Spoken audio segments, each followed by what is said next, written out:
Hi everyone, it's Nicole. Welcome back to my channel and another paper crafting video tutorial. Today I'm going to be creating this interactive birthday cake die using products from the February 2024 release from Pretty Pink Posh. We're going to start with a 4 1/4 by 5.5 inch panel of Lawn Fawn Mermaid cardstock, and I will be using this picket fence pouncer and some white pigment ink to apply the ink through the stencil. I find with stencils that are very detailed, like a text background stencil, this is the birthday word stencil from Pretty Pink Posh, that pouncing it gives you a much better result, and these picket fence pouncers work perfectly for this. So it's just really more of a pouncing motion than that circular motion we're used to. When I remove this, you can see that I've got some really awesome white text on the background. I want to create a background that has some interest to it. So I decided to add that text, but then I want to grunge it up a little bit, just something to add some interest to our interactive cake element that will take up the majority of our card. We're going to use some of this Frosty Mint Mica stain from Ranger, and I'm mixing it up really good.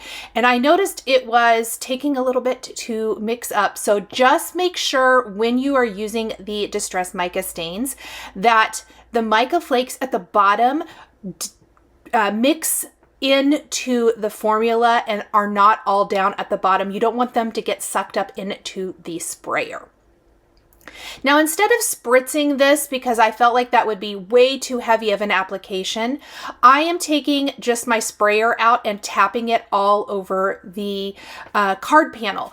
You can spritz it if you want to, or even dip a paintbrush in, whatever you like to do here. This worked really easily for me, so that's what I did. Then I'm taking a little white gouache, I'm watering it down with a little water from a distress sprayer, or you can just put a few water droplets in it, and I am going to tap some of these white droplets all over the panel as well. This is going to give me some beautiful shimmery mica stain splatters and some white splatters over that white pigment ink text background. I'm sorry about the sunshine. I'm going to go fix my blinds and hopefully I'm gonna have to fix them again and you can see it a little bit better. Filming early morning, you get some sun. There, so much better. I finally just shut them. Okay, so now I have my cake components. I have laid everything out here. What we're going to be creating with the interactive cake die is this really fun interactive cake. Now, the great thing about the cake is that you can make it a gift card holder. There is a separate die piece that you can use for the pull out portion of the interactive cake. I am not using that today. I just wanted to make an interactive element. So let's say you need some cards, but you don't need a gift card holder. I love that you have the option to use it or not. You can see that there are lots of different components that you can use for the cake.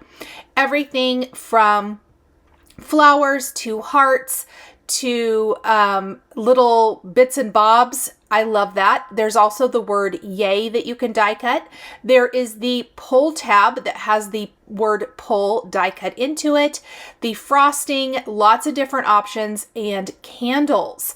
So I love that. I'm going to decorate the top of each layer of my cake with this fun little scallop, and then I am adorning it with some hearts. Now, because it die cut so many hearts, candles, and all of that good stuff, I am able to get 2 cards out of 1 die cut session.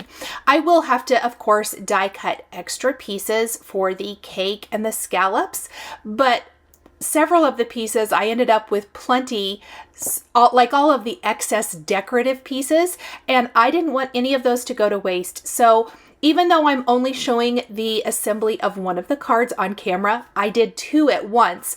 And if you are new here, That is something I like to do a lot, is go ahead and make the most of my crafting time and try to eliminate as much waste as possible. So I don't want to just throw those things away. And if I already have all of this stuff out, I might as well go ahead and make more than one card. And I don't know about you guys, but I always need birthday cards. Now, the flames on the candle, I did alternate them because I ended up wanting to use a yellow candle, but of course I used that yellow for the flame on my candle. So I thought, well, when you die cut the candle, you get the flame and the candle. How about we just use an orange flame on a couple of the candles? And that way we're not wasting that either. And I love how it turned out. I am gluing the pull tab and the candles to the back of the pull tab piece of the cake. And I'm just putting a little glue on the bottom with the glue press and then kind of just pressing this layer and trying to line them up as best I can. I'm going to flip this over then and trim away any of the excess scallop that is hanging off of the edge, and there is the top layer of our card. Now this is the bottom layer of the cake design, kind of that frosting down at the bottom, and we're going to adorn it with another rainbow of fun little, I don't know if they're candies or frosting, it doesn't really matter, but because we have the scallop up at the top with the candles, we have the scallop on the bottom layer, I felt like we needed to have a colorful layer down near the bottom of the design, so that is where this is going to come in handy. And I'll lay it out and you kind of get a feel for how this is going to look. I also want to take my sentiments and figure out how far down I need to stamp that so that it is within, you know, or it hides, I guess I should say, when it's pushed down inside. I've grabbed one of the sentiments from Party Time. This is a new stamp set from the February release and stamped It's Your Special Day with LOBSTER ink. And then on the bottom part of the card, we'll come back to it. I'm going to actually put some foam on the back. I probably should have stamped it first. I will tell you I had no trouble stamping when I did. I kind of thought I would stamp the phrase on another piece, and then I decided not to. So I have figured out where my greeting needs to slide down to be hidden, but also give you that great cake design. So I am placing my foam right there at the bottom as a stopper, and then I'm using some thin foam adhesive strips along the sides as a channel for that pull-out piece. Super simple. Here's our background. It's all dry. Look at that great splatter. And there is our card. How cute is that? I'm loving it. And I'm actually just going to go ahead and pull away my foam, the backing on my foam. I'm going to just move that though. And we're going to center, or not center, but you know, try to evenly space it is what I want to say. On the left, right, and bottom, I will place some foam adhesive squares along that bottom decorative piece, and then we're going to pop that right in place along that little scallopy edge. I love the little pop of color down here at the bottom. Oh, I didn't get that very straight. Let's try again. There we go. And then we'll slide in the top part of our cake. How cute is that? Oh, I love it. I am placing now some crystal lacquer sparkle on the top of my candles. You could also add it to the other decorative elements if you wanted to, or even some glossy accents. I didn't for this card, but I do think that would be super cute. Then I'm going to take, and we're stamping the other small phrase on the front of the cake that says it's time to. I stamped that with the same Lawn Fawn LOBSTER ink. And again, I probably should have done that before the foam, although it did stamp just fine, so yay. And I did figure if it messed up, I could always just do a sentiment strip over the top. Now, you'll notice on the table there, I do have the word party from Party Time stamped with LOBSTER ink on white cardstock, but that's not very showy on the white cake. So instead, I'm taking that scrap of Mermaid Lawn Fawn cardstock, inking it up with some Peacock ink, and it's going to be a nice tone-on-tone greeting, but it brings some of the aqua from the background of the card and some of the other elements into the big white space of our cake design, and I really ended up loving that. We'll use the coordinating party word die to die cut this and then glue it right there to our card front. Oh my goodness, that looks awesome.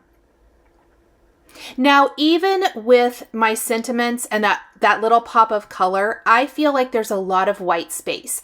And I don't want to necessarily remove the white space, but I was thinking, what can I add to this? Is there some sort of embellishment? You know, confetti, clay pieces, what can I use to bring a little bit of fun and color?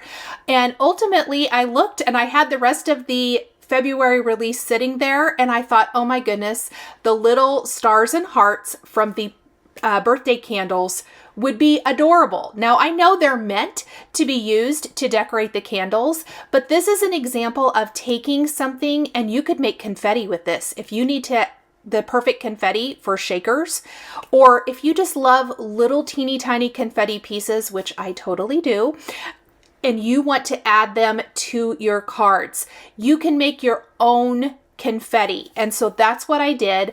I just die cut them from the colors of cardstock I'm using, and I am gluing them kind of scattered on my cake here. And I love that little tiny touch that this adds to the design. To me, this just finishes it off perfectly. This is a very simple card design, but gives you absolutely amazing, stunning results.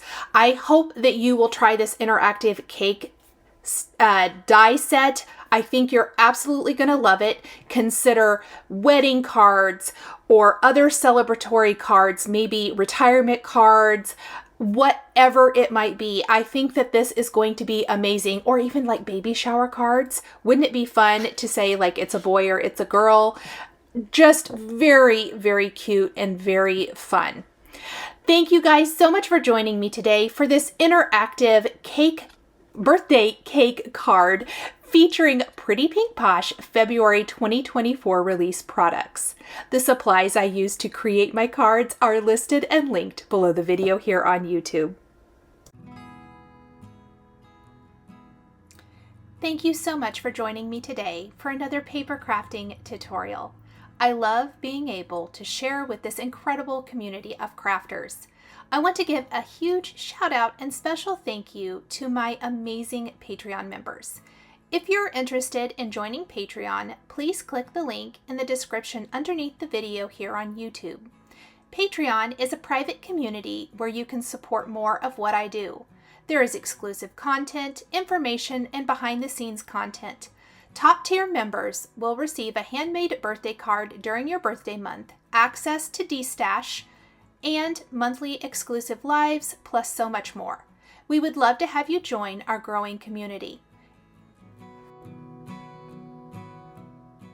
If you enjoyed this video, please subscribe to my channel, click the like button, and don't forget to hit the notification bell to always be notified when I have a new paper crafting video or I go live. Thank you so much for joining, and we'll see you next time.